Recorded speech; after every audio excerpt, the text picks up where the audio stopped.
Hello everyone, Ashna is here. Welcome to the sixth presentation, ICSE Class 9, Paper 2, Literature in English. In today's session, let us deal with the poem, The Bangle Sellers, written by the poetess Sarojini Naidu. About the poetess, Sarojini Naidu was a freedom fighter, statesperson and poetess. She is known as the Nightingale of India because of the beauty and melody of her poetry. She is perhaps the foremost among Indians who have written poetry in English, and no anthology of poetry is considered complete without some poems of Sarojini Naidu. She invariably chose Indian subjects and themes for her poems. Some of her important works are folk songs, songs of love and death, The Temple, a pilgrimage of love, The Queen's Rival, The Golden Threshold. The poem Bangle Sellers was first published in the year 1912 by Sarojini Naidu in her collection of poems called The Bird of Time. The wearing of bangles is considered to be very auspicious and of symbolic value bordering on the religious. The Bangle Sellers is one of her well-known poems. It focuses our attention on the social, religious and symbolic value of bangles in Indian culture. So the wearing of bangles is suggestive of happiness, peace and prosperity. The newlyweds wear bangles of different hues, means the different colors or shades from those worn by unmarried girls. So the poem is divided into 4 stanzas of 6 lines each. The speaker is one of the group of bangle sellers going to a temple fair to sell their bangles. In the first 2 lines, the life of these poor bangle sellers carrying the load of shining bangles is made clear.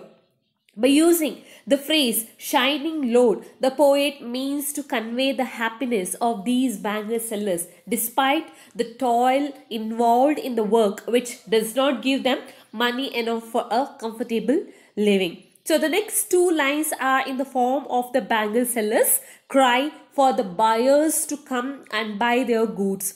Their bangles are happy tokens of happy lives. They are meant for happy virgins and happy married women. In Indian culture, widows are forbidden to wear bangles. At least this was the practice in the past. So hence, the poem goes in this way. A group of bangle sellers are on their way to the temple fair to sell their beautiful bangles to women who have come to the temple. They are carving shining loads for the happy daughters and happy wives. The bangle sellers try to convince the public who have come to the temple to purchase the bangles. There is a strong connection between the bangles and their role in making the daughters and wives happy. The next stanza describes various colors of bangles.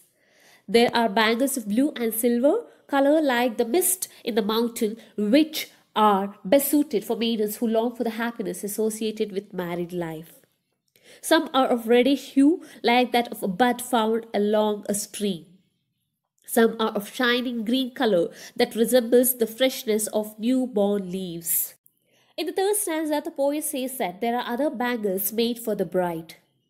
These glow golden like the rich and ripe fields of corn.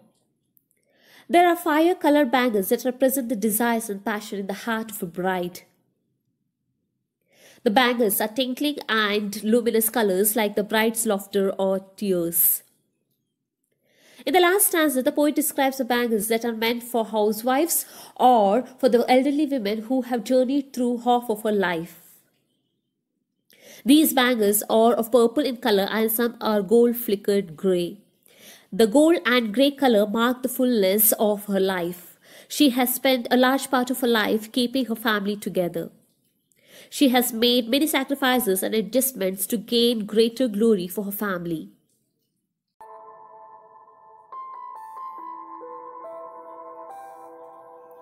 Bangle sellers are we who bear our shining loads to the temple fair.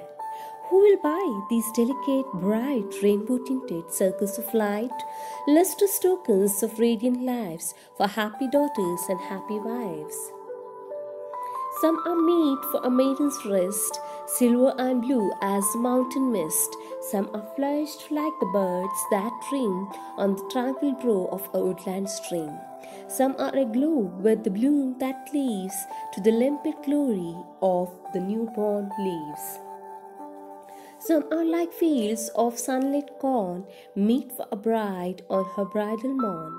Some, like the flame of her marriage fire, are rich with the hue of her heart's desire, twinkling, luminous, tender and clear, like her bridal laughter and bridal tear.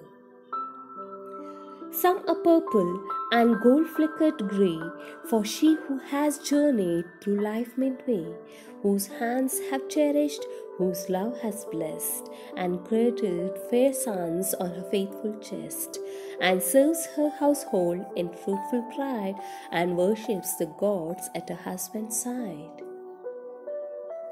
In the first stanza, the poetess makes clear that a group of bangle sellers are on their way to a temple fair so that they could make some money by selling bangles. Though they have carried the loads of bangles, they are not unhappy. That is why the load of bangles to them are shining loads, meant for happy daughters and wives. The multicolored bangles are beautifully described as rainbow tinted circles of light. By repeating the word happy, the poetess has emphasized the human element of the product. The daughters who expect to be married soon wear bangles to express their happy longings. The wives who wear bangles express their happiness and contentment in their marital life. The bangle sellers are introduced at the start of the poem. They are present at temple fair to make a trade for their bangles. These peddlers enumerate the qualities of their product by using adjectives like delicate, bright, rainbow tinted circles of light. They urge the onlookers to buy them for their daughters and wives. The sellers are represented in one voice to emphasize that they all have the same goal and purpose. The second stanza showcases different kinds of bangles the sellers have. Some of these bangles are for young unmarried maidens' wrist. They are colored silver and blue, resembling the mountain mist. Others are pink and light red in color, akin to tender flower buds blossoming near a woodland stream. There are also some green colored bangles, glowing fresh and pure like newborn leaves.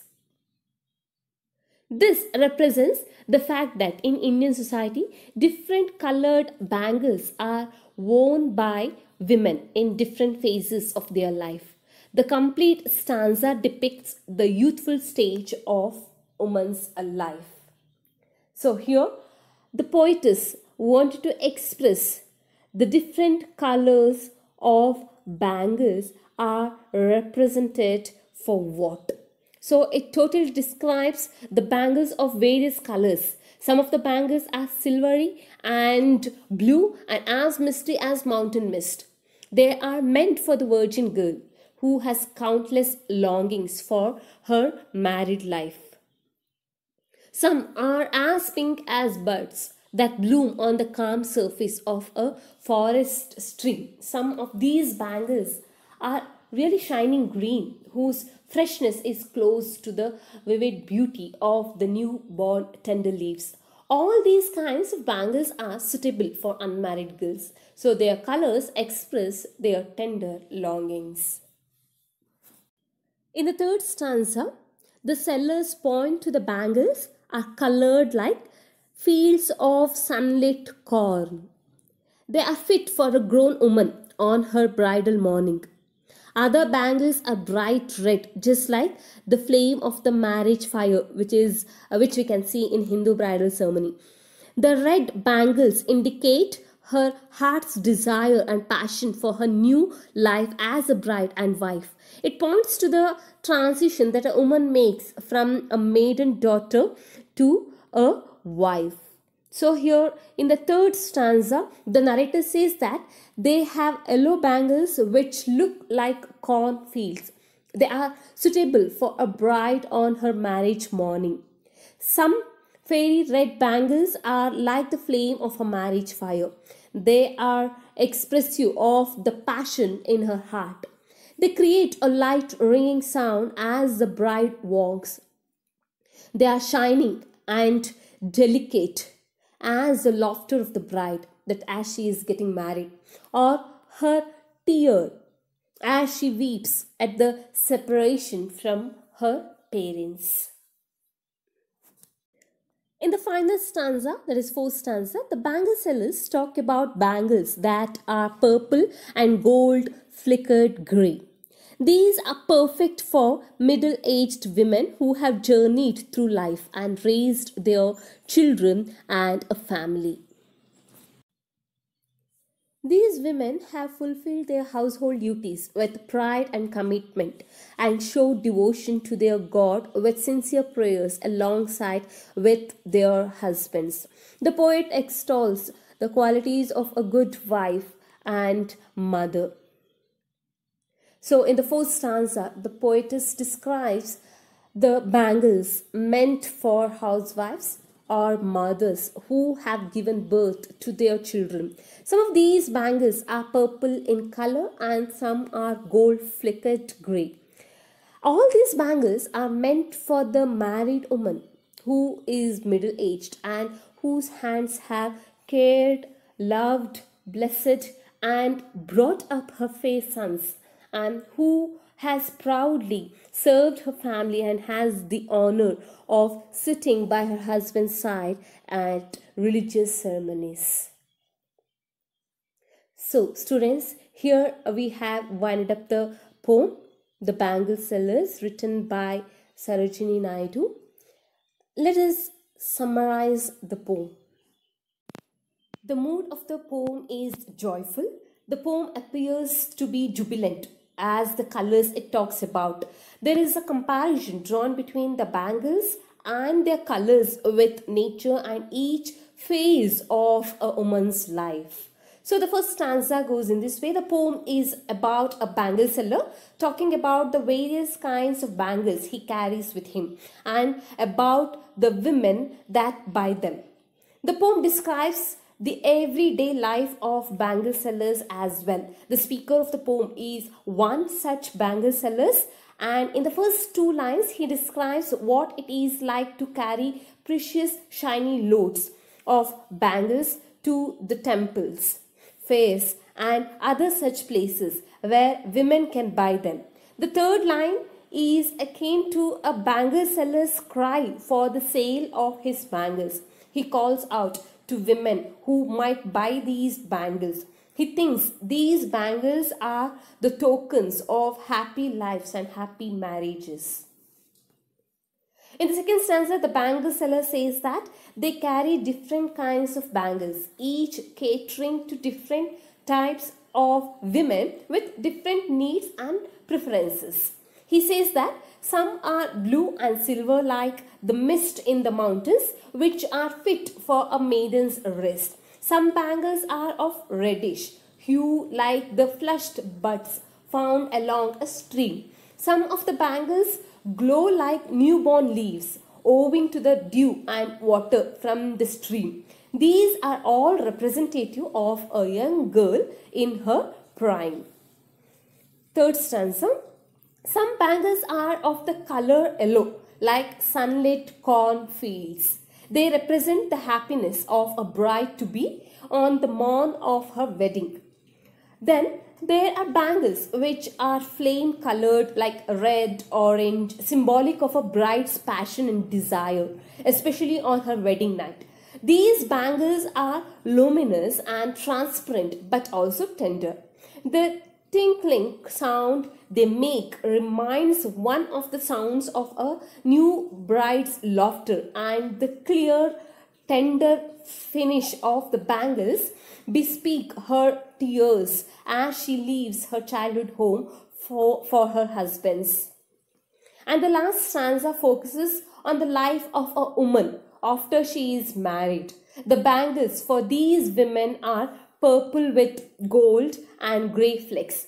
They are representative of a woman who is of middle age or who have reached the midpoint of her life, where she has reaped the rewards of her strife. This is the age when she has already bore sons and is proud of her life as she supports her husband, be it in life or when worshipping the household gods. The theme of the poem, The Bangle Sellers, written by Sarojini Naidu, focuses on each stage of an Indian woman, from a dreamy maiden to an excited bride, and finally to a mature matriarch, is described according to the color of bangle suitable at that stage. The poem throws light on Sarojini Naidu's conception of Indian woman. Thus, the main theme of the poem is celebration of Indian womanhood. Literary devices used in the poem. There are three literary devices used in this poem, that is simile, metaphor and alliteration. Here Sarojini Naidu is quite fond of using similes in her poetry. So in the second stanza, for instance, we have these similes. Silver and blue as the mountain mist. Some are flushed like the buds that dream. And even we can say it in third stanza.